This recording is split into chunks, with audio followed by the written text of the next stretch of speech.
Today we want a fire alarm takeover at a HMO in Derby, and we've come along and it is an MXPro system.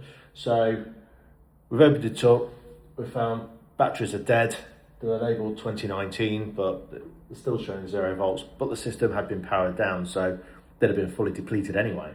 So we've come along, we've managed to rig up the laptop, connected the software, taken a download of the panel, and we're going through. There's a few devices where there's been water leaks, the rusty.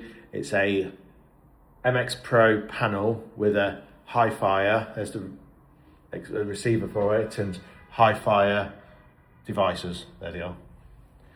Smoke devices and sounders. So all wirelessly communicating.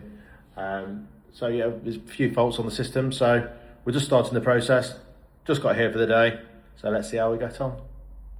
Sometimes they're in rather accessible loft hatches, especially when the old loft has been converted into bedrooms, so there's only a small void. But we still have to get up there, we still have to check, still have to make sure they're communicating with the panel.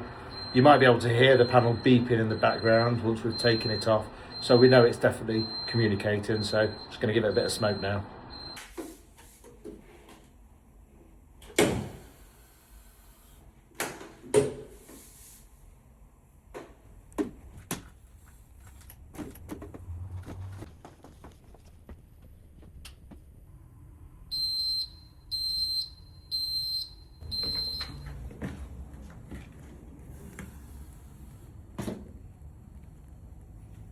So broken tamper, so it's not reporting back, and when we smoked it, it's not communicating either.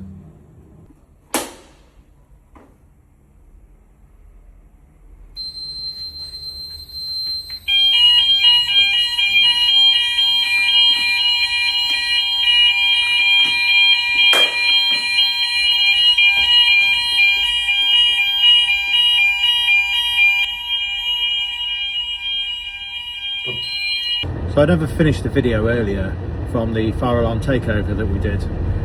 It all went really well. It had a few challenges. What we didn't realise was a few faults on the system. Devices missing. There was the actual property manager had swapped and changed some of the devices around as they've been knocking walls through. So zone 1 ground floor utility room is now second floor bedroom, things like that. So that threw us off a little bit, but we had the download to interrogate. We had turvers there, so one going around smoking or putting them into fault by tampering the devices, because they were all wireless, so it made it quite straightforward. Anyway, we did a full 100% test, and we have now got all the information we need. There's a few remedials that are required to bring it up to scratch to actually be able to get the certificate. So I've spoken with the landlord. He understands what's got to happen. I've let him know the compliance side as well and what his responsibilities are, because yet again another landlord, another property manager doesn't know what their roles are, their requirements are legally to stay compliant with the fire alarm regulations. And why would they?